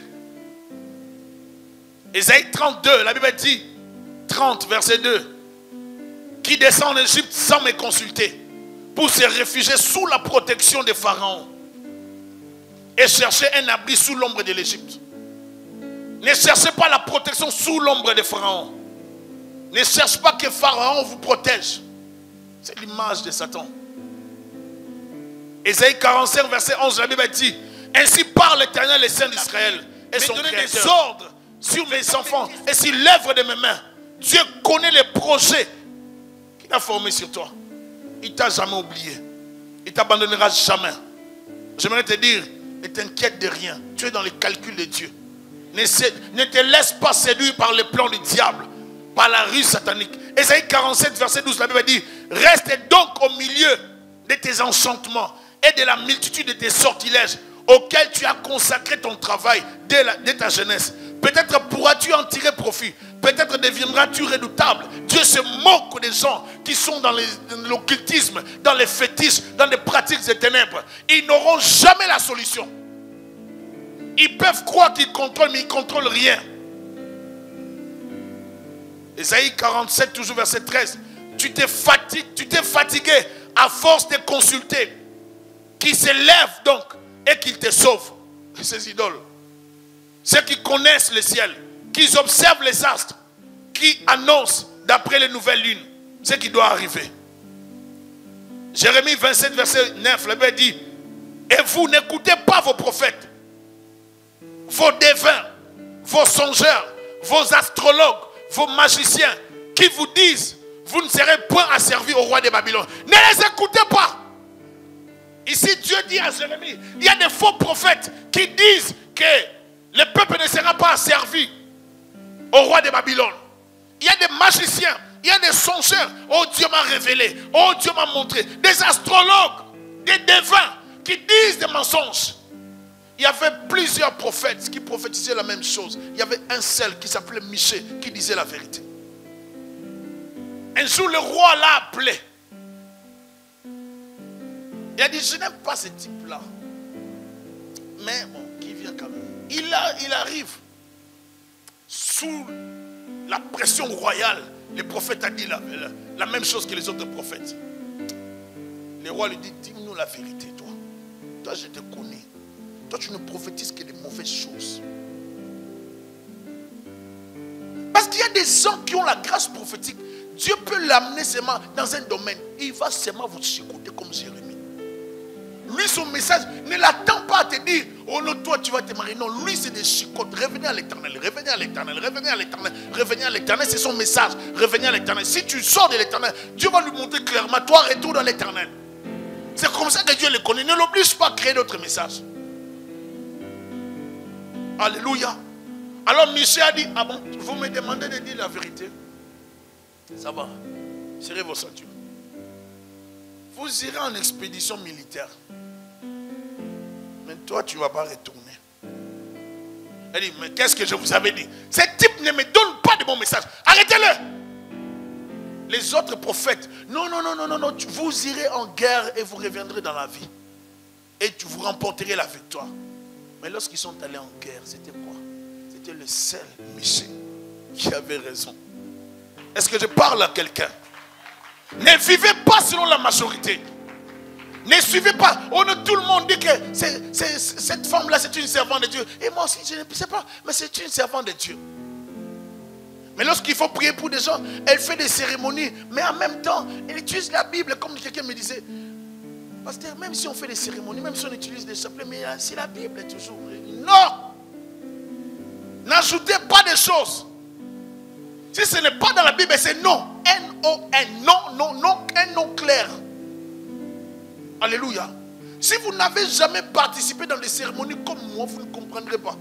Ne jouez pas avec des cérémonies. Alléluia. Ne jouez pas avec des cérémonies. Ou des fois vous mangez des pigeons. Vous mangez les pigeons dans des mouvements bizarres. La nuit, vous ne savez pas ce qui va arriver, mais vous mangez les pigeons. Ne broye rien. Mange seulement le...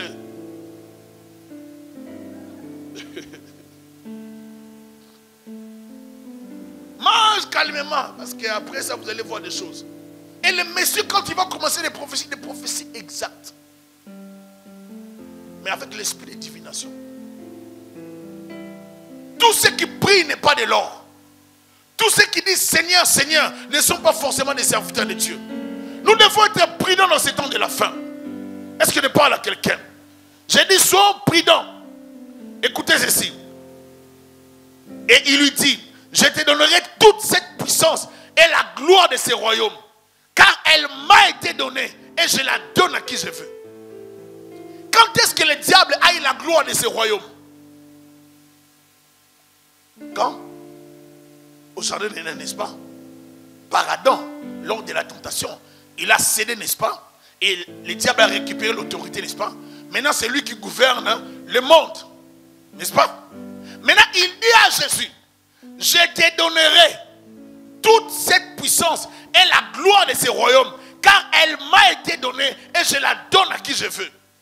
Or, Jésus était venu pour le déposséder de cela. Lui ne savait pas. J'aimerais te dire, si le premier Adam avait perdu la gloire, le deuxième vient pour le récupérer. Pour la récupérer plutôt. Il vient récupérer Il vient te restaurer, ma soeur, mon frère. Ce que tu avais perdu hier, le diable avait pris. J'aimerais te dire que Jésus vient pour la restauration. Ce que ta famille avait perdu, la santé, la richesse, la prospérité, votre gloire, votre destinée, Jésus vient pour restaurer cela. Vous avez perdu des choses. Vos enfants ont perdu des choses. Quand tu vois ta fille, tu ne la reconnais pas. Quand tu vois ton fils, tu ne le reconnais pas. Peut-être que vous avez commis des erreurs. Dans la famille, ce n'est pas grave. Répentez-vous. Jésus est prêt pour la récupération. C'est un temps de confrontation des esprits. Comme il vient pour livrer bataille à l'homme de Galilée. Dans les déserts, il n'y aura pas de merci. Ça sera le combat sans merci. Tu attaques, j'attaque. Tu libères un verset, je libère un verset. Tu interprètes la Bible, j'interprète la Bible. Tu largues une parole, je largue une parole. Dans ce combat, ça sera un combat sans pitié. C'est un combat de percée. C'est un combat de versets bibliques. C'est un combat de puissance. J'aimerais dire à quelqu'un, donc Dieu a déplacé son Fils unique pour te racheter. Il veut te ramener dans ta position de gloire, des jardins, t'aider. Si en été qu'Adam avait perdu, c'est dans les déserts que Jésus récupère les choses. Si en été que Adam avait donné la gloire, c'est dans les déserts que Jésus dit, tu vas me redonner. Je suis venu récupérer. Je récupère ce qui est à moi. Je suis en même temps un homme. Je suis en même temps un Dieu. Je suis venu récupérer. Je récupère, je récupère, je récupère, je récupère, je récupère. Il dit avant d'aller à la croix, je dois d'abord récupérer. Je dois récupérer. Parce que pour récupérer la gloire et l'autorité, il devait être un homme. En même temps homme, en même temps Dieu. Parce qu'un homme normal ne pouvait pas livrer combat à Satan. Ça prenait qu'il soit en même temps homme, en même temps Dieu pour discipliner Satan. Dès qu'il veut bouger du petit kebab, attention. Donc Dieu, Jésus lui dit, attention, tu adoreras l'Éternel ton Dieu. Je suis pas ton ami, toi, Satan. Attention. Le diable se discipline un peu. Il dit, maintenant tu me donnes ça. En tant qu'homme, j'ai l'autorité sur toi. Donne-moi l'autorité que tu avais prise chez Adam. Pourquoi? Parce que Dieu récupère ça. C'était l'autorité, le pouvoir donné à l'homme. Ce n'était pas donné aux anges. C'était donné à l'homme. Ce que nous allons chercher auprès de Satan, c'était déjà pour nous. Je ne sais pas si tu comprends. Mais il y a d'autres personnes qui croient que le diable a toujours cette autorité. J'aimerais te dire aujourd'hui, il n'a plus cette autorité. En Jésus, nous avons cette autorité. Il nous a repositionnés. Nous sommes assis avec lui dans les lieux célestes, dans une position de domination. Nous sommes assis avec lui dans la gloire. Il nous a restaurés. Il nous a repositionnés. Le diable ne peut plus traquer ta famille, déranger ton mariage, déranger ta famille. Au nom de Jésus. Lorsque Satan t'attaque, il te combat. Rappelle-lui que dans les déserts, il a été vaincu par Jésus-Christ. Lorsque le diable t'attaque et te combat, rappelle-lui qu'à la croix, il a été terrassé. On a vaincu sur lui, Karabasata. Lorsque le diable t'attaque et te combat, rappelle-lui que dans les séjours de mort, Christ a vaincu la mort. Il a vaincu la mort. Il a remporté la victoire. Il a la clé de la mort. Il a la clé des séjours de mort. Il n'est plus dans le tombeau. Il est vivant. Dans tous les combats, dans les 3 dimensions des combats que je viens de citer, il a remporté la victoire. Je dis comme il a remporté la victoire, toi aussi tu as la victoire. Toi aussi tu remporteras la victoire. Je dis que tu remporteras la victoire. Il nous a destinés à la victoire. Il nous a destinés à ne pas céder, à ne pas tomber dans la tentation. Je ne tomberai pas à cause de l'argent. Je ne tomberai pas à cause du matériel. Je le refuse. Ne cède pas. Ce qui est en toi est plus glorieux. Tu es glorieux, ma soeur, mon frère. On s'ignorait. Nous sommes des enfants de Dieu. Nous sommes des petits frères de Jésus. C'est pour ça que demain, nous allons prier. Il faut que Dieu libère plusieurs. Je ne veux pas des gens qui viennent à l'église. Si tu n'as pas de projet, lorsque je vais appeler des gens qui ont des projets d'affaires, ne viens pas. J'ai besoin des gens qui ont des projets. Moi-même, je suis déjà dedans. Dans les gens qui ont des projets là, moi-même je suis dedans. C'est-à-dire, moi-même quand je passerai ici, je passe comme quelqu'un qui a les projets. En même temps, serviteur, pasteur, en même temps, j'ai des projets d'affaires. Alléluia. Bien aimé, nous devons montrer que nous savons Jésus-Christ. Et Jésus-Christ a plus que ce que le diable nous propose. C'est pour ça que je te sors de là où tu travailles, des petits travails. Que le Seigneur te propulse. Que le Seigneur te donne. Tu n'as pas besoin de Satan pour vivre. Tu n'as pas besoin de son argent. Tu n'as pas besoin de la gloire de ce monde. La gloire que le Père nous a donnée à travers Jésus-Christ surpasse, dépasse la gloire éphémère que le diable donne. Il dit, je leur ai donné la gloire que tu m'as donnée. Il dit, je leur ai donné la gloire que tu m'as donnée. Jésus le déclare, tu as la gloire, tu es glorieux. Je te dis, les démons te voient et t'envient. Parce qu'ils ne peuvent plus se repentir. Et même s'ils se repentent, ils ne seront jamais pardonnés. Ils sont condamnés à vie. À vivre sous la punition éternelle. Mais toi, tu as été sauvé. Tu es d'une race royale. Oh, un sacerdoce royal. Dieu t'appelle un peuple saint. Racheté avant le temps. Prédestiné avant la fondation du monde. Choisi en Jésus-Christ. Élu. Purifié, justifié. Tel que tu es là, le diable sait que tu es glorieux. Je dis que tu es glorieux. Rien ne peut te condamner. Christ a tout payé. Il a été tenté pour que toi tu ne tombes pas dans la tentation. Ne trouve pas des alibis pour vivre dans les péchés.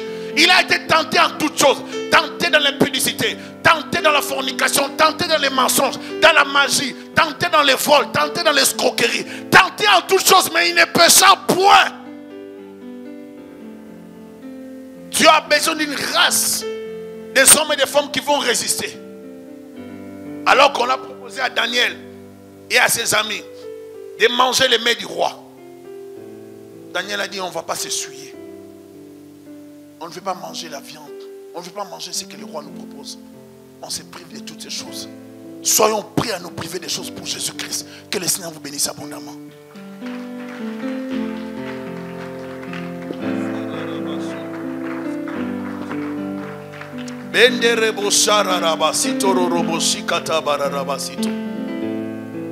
Nous sommes debout dans la prière.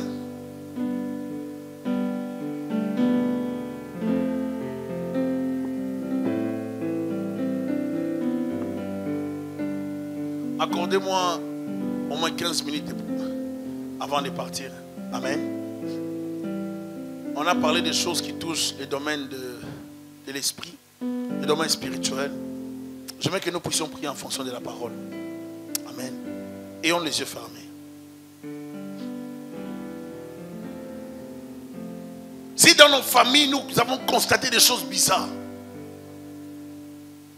des signes qui révèlent vraiment que nos parents ont fait des choses, ou que nous-mêmes nous avions fait des choses, c'est maintenant le temps de nous repentir.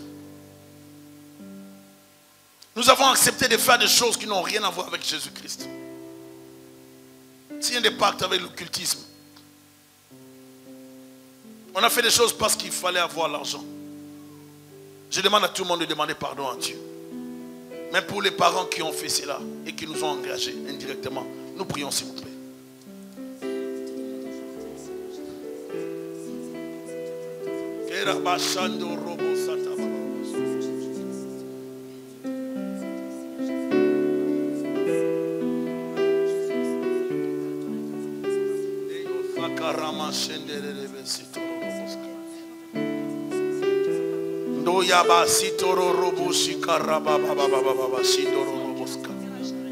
Oui, Dieu, nous avons besoin de toi. Nous implorons ta présence dans nos vies. Nous implorons ta présence dans nos vies. Nous implorons ta miséricorde. Aie pitié de nous, Jésus. Nos parents ont touché. Seigneur, nos ancêtres ont touché aux pratiques occultes. Nous avons hérité des choses de nos familles. Et cela nous affecte, nous dérange. Nous voulons, Seigneur, que tu nous désenvoûtes. Nous voulons, Seigneur, que tu nous libères. Nous voulons, Seigneur, que tu brises ces forces de ténèbres, ces liens qui nous dérangent, qui nous traquent. Seigneur, viens nous visiter.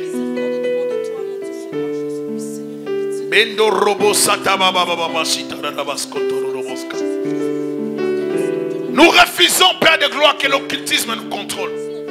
Nous refusons de payer les prix, de vivre sous le contrôle satanique au nom de Jésus-Christ. Nous refusons de payer les prix et de vivre sous les activités du diable au nom de Jésus-Christ.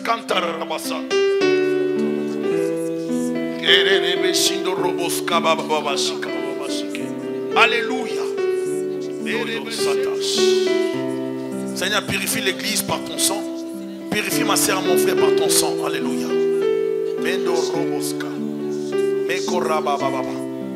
Maintenant, tu vas appeler le feu du Saint-Esprit dans ta vie. Détruis toute énergie satanique négative dans ta vie.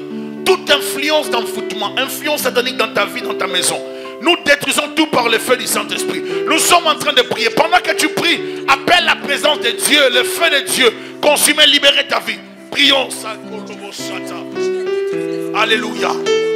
Nous sommes en train de prier. Nous appelons le feu de Dieu. J'ai détruit tout ce qui n'est pas de Dieu dans ma vie.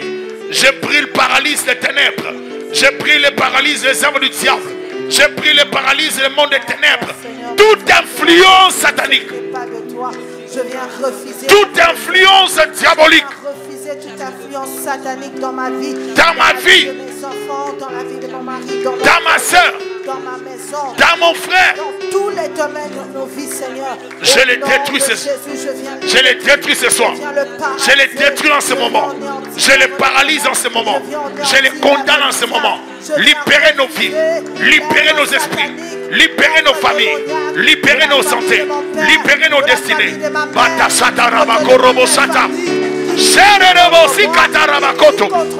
Simba korabaya kanterebo sete. Mama. Je le paralyse au nom de Jésus. Nous appelons le feu. Détruis au nom de Jésus. J'appelle le feu de Dieu pour consumer les Nous refusons l'influence de l'occultisme dans nos vies. Nous refusons l'influence de la sorcellerie dans nos vies. Nous refusons l'influence du diable dans nos familles. Le feu sur la magie, le feu sur le fétiche. Alléluia. De mon père, de la Ils vont te libérer. Ils vont te libérer. Ils vont lâcher ta vie. C'est terrible, Satan. Et terrible, Sikatara Koto. Sipoterebo Kanta. Alléluia. Jésus. Libère le feu. Libère le feu. Libère ta puissance. Libère ta Shekinah. Lema Korobosha. Mamba Rokoto Yamasite. Yele Bosiko Robosata. Alléluia. Qu'on avait traîné dans mon foyer. Au nom de Jésus. Rekete Rebosika.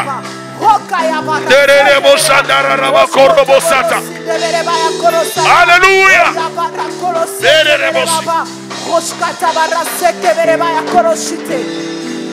Alléluia. Sata robokoto yamasa. Sota rapakoto robosa. Déclare avec moi toute énergie satanique. Toute énergie satanique qui cherche à contrôler ma vie, à influencer ma vie. Je les détruis. Je les détruis au nom de Jésus-Christ. Toute alliance, tout pacte de mes prédécesseurs, de ma famille, avec le monde des ténèbres, me libère par le sang de Jésus. Me libère à cause du sang, au nom de Jésus-Christ. À cause du sang de Jésus-Christ, au nom de Jésus, libérez ma vie, libérez ma famille, libérez ma famille, libérez ma famille, libérez, libérez, au nom de Jésus, au nom de Jésus, libérez ma vie, libérez mon esprit. Shakataraba korobosita.